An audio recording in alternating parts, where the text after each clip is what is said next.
Hola, buenas tardes. ¿Cómo están ustedes? Buen domingo una vez más aquí con ustedes. Y porque es cierto que todo el mundo, este mundo globalizado con problemas, encarando problemas de economía, de negocios, de si el poder financiero aumenta en relación a otros en el sistema capitalista, si hay suficiente o no regulación, etcétera. Es una preocupación que uno hoy está viendo en muchas partes y que incluso en muchos países se evidencia cuando hay reclamos por lo cotidiano. Ahora, en nuestro país es un tema fortísimo de si cómo encaramos la deuda, qué hacemos para negociar con el Fondo Monetario, qué hacemos para negociar con los deudores privados. Es decir, yo no digo que todo el mundo, ni cada argentino y argentina, pero buena parte de los argentinos, aún sin entender cómo es la cosa, porque no es fácil comprenderlo, sigue los títulos por lo menos de los diarios, de la televisión, sigue muy atento porque sabe, aunque no entienda los detalles, sabe que tiene que ver con su vida cotidiana. Tanto como por otro lado aparece el tema seguridad, etcétera, pero es primordial. Y para hablar de esto, para que nos ayuden a entender si es posible, hoy invitamos a dos personas a quienes voy a anunciar después de saludar a Pablo. Pablo, ¿cómo estás? ¿Cómo andas, Graciela? ¿Bien? Bien, por suerte, y agradecer a Claudio Acevedo su trabajo en las máquinas. Graciela, ya saben también los oyentes que pueden comunicarse como cada domingo a nuestra cuenta en Twitter, @porqueprograma, o a nuestro mail porqueprograma@gmail.com, y nos acompaña Banco Santander. Elegí ser vos, elegí Women, sumate a Santander, el banco de la mujer. Muy bien, como decía, están Luis Rapoport, ustedes ya lo conocen, él es economista, miembro del Club Político Argentino, y Fausto Espotorno, que también es economista, y hoy es director del Centro de Estudios Económicos de Orlando Ferreres y Asociados. Bueno, gracias por venir, antes que nada, ayudarnos a pensar. Gracias a vos. Vos dijiste bien, ayudarnos a entender si es posible. Vamos a ver si es posible. Somos un poco duros de entendederas, pero bueno, por lo menos somos humildes y traemos a quienes saben. ¿Querés empezar, Fausto? Sí, cómo no. A ver, ¿dónde estamos parados? Es difícil de definir rápidamente, porque no es muy sencilla la situación. No, y encima no hay tanto tiempo del nuevo gobierno. No hay tanto tiempo. Lo que sí podemos hacer una pintura de la situación económica argentina un poco más de larga data, ¿no? Argentina es una economía que desde el 2011 no crece. O sea, sí ha tenido años de crecimiento, pero no crece estructuralmente. O sea, a cada año de crecimiento le ha tocado un segundo año de caída y después se recuperó un año y cayó. O sea, esos años de crecimiento simplemente fueron... Es como un serrucho. Es como un serrucho. Fueron fluctuaciones dentro de un proceso de estancamiento económico estructural. En un periodo donde la población creció casi un poquito más de 8%. Con lo cual, el PBI per cápita, el ingreso por habitante, ha estado reduciéndose a un ritmo de 8% acumulado, ¿no? Ese estancamiento no pareció de un día para el otro. De hecho, si uno agarra algunos sectores, como por ejemplo la industria, se estancó 3 años antes, en el 2008. Así que ya partimos de un problema serio, y es que no crecemos como sociedad. Y obviamente, si no crecemos como sociedad, pero sí crece la población, el ingreso por habitante baja, la pobreza va a aumentar. Aquellas personas que están con ingresos más cerca de la línea de pobreza empiezan a ver que sus ingresos empiezan a bajar y caen por debajo de la línea de pobreza. El salario real cae porque se produce menos por habitante, por lo tanto se produce menos por trabajador, cae la productividad, y eso empieza a generar una serie de problemas más sociales, que es lo que estamos viendo. Y el problema fundamental es la falta de crecimiento. Adicionalmente a esto tenemos algo que empeora las cosas, que es la inflación. Porque si la falta de crecimiento no fuera suficientemente malo, tenemos la inflación, que es una especie de daño adicional, sobre todo para la gente de menores ingresos. Entonces, no solamente ya estamos todos luchando para sostener los ingresos, sino que además la inflación es como que estamos como en una pelea de boxeo y encima que nos están matando, el ring se nos mueve. ¿Viste? Sí. Entonces, o es boxear contra dos. Boxear contra dos, exactamente. Y tenemos una sola zapatilla, todo se te mueve. Y la inflación genera ese efecto, porque todo el tiempo está redistribuyendo recursos. Un empresario dice, bueno, aumento los sueldos a mis trabajadores, y el momento que los aumenta tiene que aumentarlo, no 5%, tiene que aumentarlo 25%. Entonces tiene 3 meses que pierde plata, hasta que se recompone, y después el trabajador empieza a perder sueldo, y otra vez tiene que negociar. Y eso es una pérdida de tiempo, una pérdida de planes y de proyectos y de negocios y de gente que quiere trabajar y vivir mejor, digamos. Cualquier empresario que se pone en su empresa porque tiene un sueño, tiene un proyecto, quiere desarrollar ese proyecto, y la gente que trabaja con él quiere lo mismo y quiere tener una casa, y bueno, todo eso se empieza a complicar, y las relaciones se empiezan a complicar, y uno que trabaja en una empresa chica, que es una consultora, pero es una empresa chica y tenemos los mismos problemas con cualquier empresa, vemos el tiempo que perdemos renegociando contratos, todos los años hay que sentarse con el cliente, bueno, discutir, no te puedo pagar a esto, bueno. Es una pérdida de tiempo enorme que genera la inflación, ¿no? Entonces, te diría que ahí están las dos problemas fundamentales. Después vemos, bueno, ¿por qué se generan esos problemas fundamentales? Yo creo que la falta de crecimiento económico tiene una clara raíz en te dirían dos problemas fundamentales. Un Estado que se ha vuelto alguien que impide el desarrollo económico en vez de estimularlo, ¿no? Un impedimento. Un impedimento por carga tributaria, regulaciones tributarias, regulaciones de todo tipo. No hay operación. Basta hablar con alguien que tenga una fábrica de chacinado, por ejemplo, porque tengo un amigo que la tiene y te cuenta. Cada operación que hace tiene que ir a pedirle un permiso a la FIP. Compra un chancho, permiso a la FIP. Hago que el chancho, mata al chancho para procesarlo, un permiso a la FIP y a la SENASA. Entonces, ahora, eso no te lleva, Fausto y Luis, eventualmente, eso no te lleva a que el que compra un chancho te declara uno y te compre 4. Bueno, obviamente eso es lo que tiende a pasar. Lo que pasa es que le ponen chip al chancho. El gobierno también se vuelve más eficiente. Claro. Pero eficiente en la persecución. En la persecución, claro. Y en realidad tampoco es eficiente, es ineficiente la persecución. Entonces no te controla, te controla 7 veces.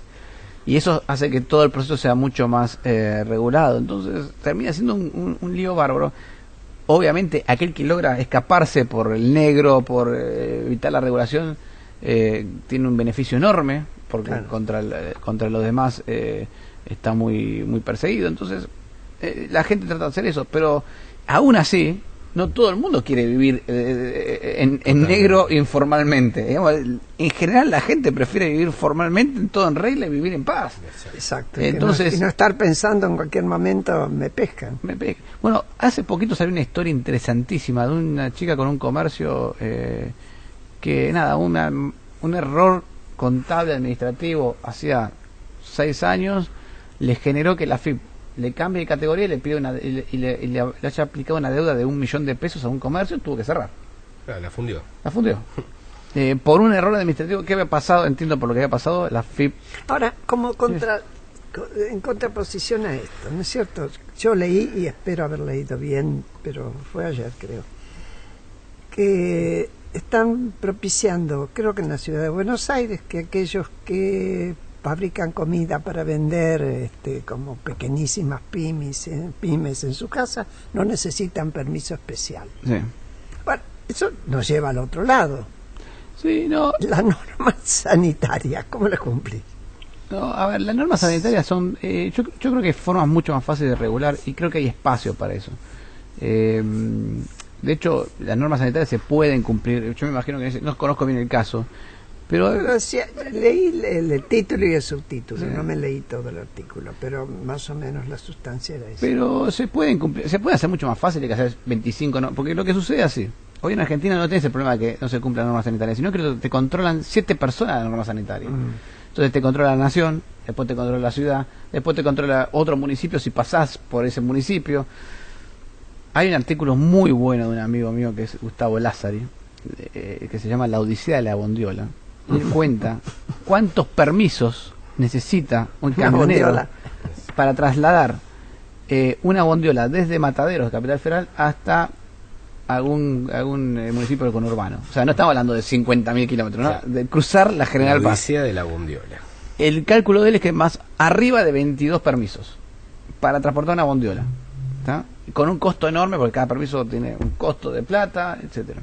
Contaba él en ese artículo, cuenta el caso de que a uno de las personas que trabajaba para él, unos camioneros, le roban el camión y el tipo dice: devolveme los documentos, los papeles, los permisos, lo que me importa, el camión llévatelo, valen más los permisos, porque el camión me compro otro y vuelvo a trabajar, me sacas los permisos y me paso un año sin trabajar hasta conseguir todos los permisos de vuelta. Luis. Para cruzar, un dato último, Sí. 22 permisos para cruzar una bondiola desde Mataderos al conurbano. Para cruzar de la Alemania oriental, de la occidental a la Alemania oriental necesitabas 4. ¿No? Claro. Sí. No, me gusta, ¿cómo se llama? Que Fausto hable de tiempos largos, dijo 8 años creo, ¿no? Sí. O sea, ¿por qué? Primero porque no sé, no me declaro incapaz para hablar de coyuntura. Segundo porque me parece irrelevante. Y tercero, pues me aburre. Porque como ya tengo unos cuantos años, entonces vengo escuchando la misma cantilena de coyuntura, que debemos, que no debemos, que la inflación, que mucho tiempo. Entonces me gusta mirar la vida hacia el futuro y en el largo plazo. Hay dos cosas, centralmente dos cosas, que tienen que ver con el crecimiento y el desarrollo económico. Una es la educación. Ujú. O sea, está requete probado que el elemento más fuerte para el crecimiento en el largo plazo es la educación. Es extremadamente complejo, no es una cosa sencilla. Porque no se trata de decir, bueno, educar al soberano, no, para un poquito. Ya, no. ¿Qué tipo de educación? ¿Dónde están las prioridades? ¿Dónde está la inversión? Etcétera, etcétera. En la Argentina el ciclo de lo que es la educación primaria, ustedes lo saben bien, se hizo bien, etcétera. Tenemos una deuda extraordinaria con la educación secundaria. Y la educación secundaria hoy día es distinta a como se podría haber pensado Incluso en el yo pasado. te diría con la universitaria. Es ridículo hoy, comparando con otros lugares, que una carrera de grado te dure 5 o 6 años. Bueno, Una yo no barbaridad. soy especialista en educación, sí en el otro tema. La segunda cosa que tiene que ver centralmente con el desarrollo son las políticas de desarrollo, o sea, la gestión del desarrollo. No hay ningún país del mundo que sea desarrollado sin gestión del desarrollo. La gestión del desarrollo tiene dos grandes capítulos y los dos también son muy complejos. El primero es el que hace referencia a Fausto, que se conoce normalmente como las políticas pasivas de gestión del desarrollo, que tiene que ver básicamente con simplificación de trámites, reducción de impuestos, o sea, aquellas cosas que son sacar el pie del Estado sobre la cabeza de los trabajadores, de los empresarios, de la gente. Y después, y cada vez más, hay una cantidad infernal de políticas, medidas, etcétera, que tienen que ver con lo que se llaman políticas activas de gestión del desarrollo, donde hay muchísimas cosas, pero hoy cada vez más las políticas activas vinculadas con el desarrollo tienen una palabra clave, que es tecnología y su derrame en el sistema productivo. Eso no se hace espontáneamente. Eso está muy enganchado también con la educación, obviamente. Está, obviamente, por eso está muy asociado a la educación. Ahora, para ambas cosas, tanto para educación como para el tema, ¿cómo se llama? Política de desarrollo, en ambas versiones, hay una palabra que concentra esta cosa, que son instituciones. Cuando uno habla de instituciones, habla de dos cosas, de normas y organizaciones que gestionen esas normas y las normas internas de esas organizaciones para que funcionen y no se vuelvan en un marco clientelar. Esas instituciones están con sus más y sus menos, hay un montón de ejemplos en el mundo, y están concentrados, te podés agarrar y mirás y qué sé yo, en las experiencias de los países de la OECD. Vos agarrás yo sabía que de la OECD y a ver qué hay que hacer en gestión presupuestaria. A ver, OECD, ¿qué tiene que ver? O sea, desenvolveme la sigla. Organización. Es la Organización de Desarrollo Económico. Sí. Falta la C de que era, pero Organización de Desarrollo Económico. No, de Cooperación para el Desarrollo Económico.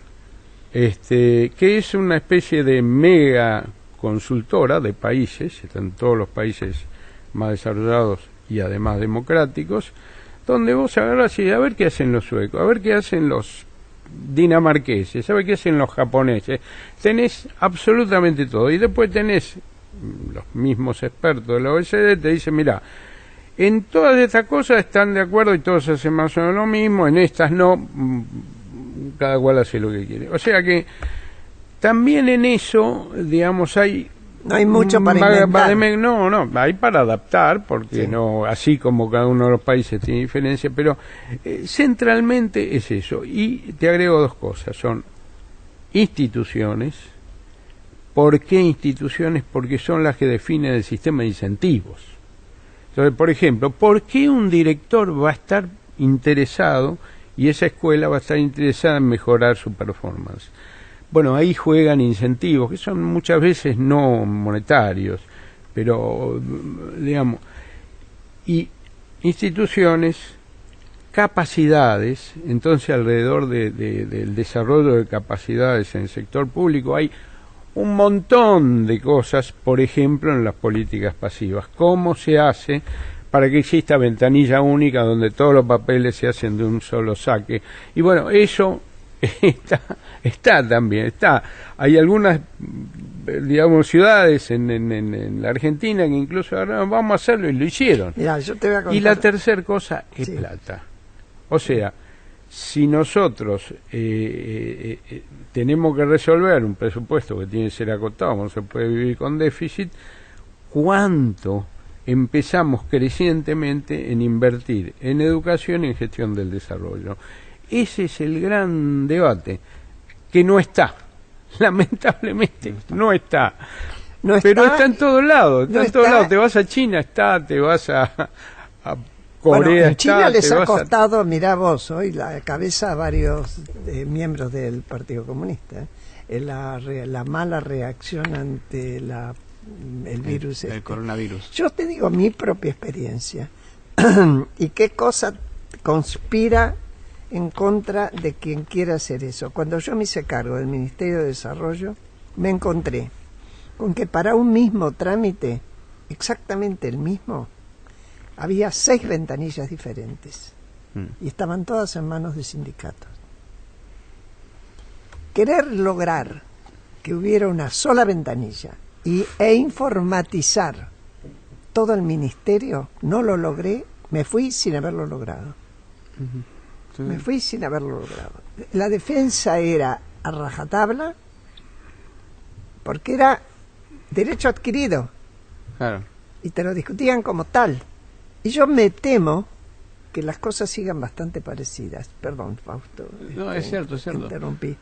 Estoy de o sea, hay que luchar contra una corriente hoy por hoy. Por eso tiene que debatirlo la sociedad. La sociedad tiene que debatirlo. A ver, estoy totalmente de acuerdo con eso. Por eso también empezás a necesitar reformas estructurales. Venir con reformas de fondo. Decir, bueno, todo esto desaparece, todo esto desaparece y todo esto desaparece. Y después veremos cómo reconstruirlo. Pero es una discusión que no tenemos, porque Argentina viene de crisis en crisis, etcétera. Siguiendo lo que decía Luis, hay un estudio del Banco Mundial. Privilegios y privilegios. Y de privilegios y privilegios. Subsidios encubiertos. Bueno, es que en el fondo uno empieza a encontrar que el Estado argentino, en vez de ser un aliado del sector privado mucho tiempo, se convirtió en un un opositor del sector privado. En realidad, alguien que vive sobre el sector privado. Te das cuenta, ¿quiénes no pagan ganancias en Argentina? Tenés un tema con los jueces que no pagan ganancias. ¿Por qué no pagan ganancias los jueces? Se están negociando hoy y siguen discutiendo no pagar. ¿Hace cuánto? Pero eso es un ejemplo más de otros privilegios. Si empezás a mirar el sector público, tenés cuántas empresas tenían estatales que los puestos de una persona, si se jubilaba, se le quedaba al hijo. Al hijo automáticamente. Sí, claro. Y cosa que expresamente está prohibida en la Constitución, porque no hay privilegio de sangre, dice. Pero eso pasaba. Entonces, nos encontramos con, durante muchos años, un Estado, y sí, se ha achicado, a veces se han logrado algunos éxitos, se ha perdido, pero un Estado que se ha convertido más en si fueran seres vivos, el ser vivo que domina, y que es al que el resto le tiene que financiar. Fíjate una pregunta que siempre se hace, cuando se le dice hay que ajustar el Estado. Bueno, pero ¿cómo hacemos? ¿Qué hacemos con la gente que se despide, por ejemplo? Sí, tenés razón, es una buena pregunta. Ahora, cuando suben los impuestos, nadie le pregunta al Estado, che, ¿qué hacemos con la gente que tiene que despedir, que despide el sector privado para pagar esos impuestos? Entonces, fíjate que no es...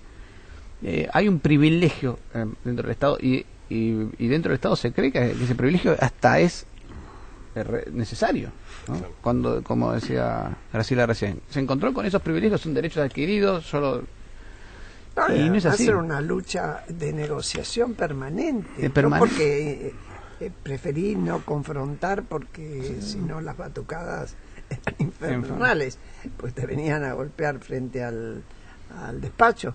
Pero fui negociando, eliminé varias ventanillas, pero no pude terminar con todas. No, es cierto. No pude. Es cierto. Por eso te digo, Argentina necesita pensar reformas estructurales. Yo creo que ya metiendo un poquito más en la coyuntura, este tipo de programas económicos que no prevén reformas estructurales son programas económicos que no van a ir muy profundo. Porque vos necesitas reformas estructurales. Una economía que no crece durante 8 años implica que tiene problemas, como decía Luis, en instituciones. Son más de 8 años, porque vos decías el 11. Sí, digo... ya estamos en bueno, el 20. 9 años. No. Sí, claro, sumar uno. Ya pasamos, quedé en el 2019. Claro. Pero eso implica que hay problemas. Cuando hay un estancamiento estructural, significa que hay problemas en todo lo que mencionaba Luis. Instituciones, capital, tecnología, capital humano, que es todo eso nos está moviendo. Yo creo que en Argentina parcialmente hay un problema muy serio de instituciones. Hay un estudio del Banco Mundial que divide el capital que tiene un país en 3 partes. El capital construido, o sea, la ruta, la fábrica, las máquinas. El capital natural, que es lo que los argentinos decimos que tenemos mucho, que es el petróleo, lo que somos riquísimos, que no lo somos. No. Estamos un poquito por arriba del promedio del mundo, pero no es, ni siquiera jugamos en la categoría que juega Australia, por ejemplo, que sí es mucho más arriba. Y el capital institucional. Y cuando uno mira eso, el 60 o el 70% del capital de un país desarrollado es el capital, no institucional, intangible, que es el institucional, el humano y el tecnológico. Esa es la mayor parte del capital que tiene un país. Las reglas de juego son muy importantes, pero muy importantes. Ahí, fíjense lo que pasa entre México y Estados Unidos. ¿Qué cambia para un mexicano que vive en México, que es el mismo señor que vive en la frontera con Estados Unidos, cruza la frontera y empieza a vivir mucho mejor? Es la misma persona, con el mismo nivel de conocimiento. Bueno, pero cuando va al trabajo, pues reglas. Va al trabajo, llega a tiempo. Hay un ejemplo que me encanta mucho, que es lo que se llama en Japón el just in time. Japón inventó, en realidad empezó con la empresa Toyota, que desarrolló lo que llamó el just in time. ¿Qué es el just in time? Es una forma de producción donde no se guardan stocks. Todo lo que llega se usa instantáneamente. Entonces, eso implica, en Argentina imposible, pero eso hacía de Japón en los 80. Esto es, cuando el auto se empieza a construir, ahí llegan las piezas, la goma, el volante, los neumáticos, todo a la fábrica y se usa ese día. Y las piezas van llegando desde los proveedores a la puerta de la fábrica casi al mismo tiempo que se empieza a fabricar el auto. Entonces la empresa ahorra un montón de tiempo, de eficiencia, de lugares. Una organización es más, logística. funcionaba así. Esto en 1981 Japón. Uno iba al concesionario y decía, quiero un auto. ¿Cómo le gusta? Me gusta verde. Y los asientos marrones. El tipo va cargando la computadora y le gusta con pasacassette en ese momento. Para los chicos que nos están escuchando, antes la música se escuchaba en pasacassette, en cassette, que unas cosas cuadradas, que era pasacassette, aire acondicionado, y iba cargando toda la computadora. En el momento que decía, bueno, páselo a buscar dentro de 48 horas, esa orden se mandaba a la fábrica, se distribuía todos los productos, llegaban todas las piezas, y en 48 horas el auto estaba y no fallaba, en Japón, en la concesionaria. Eso implica una eficiencia enorme porque nada se desperdiciaba. No se construían autos que no tuvieran un comprador, no había piezas que se produjeran sin que no se fueran a usar o que quedaran en el depósito tiradas porque nadie las usaba. No se desperdiciaba nada.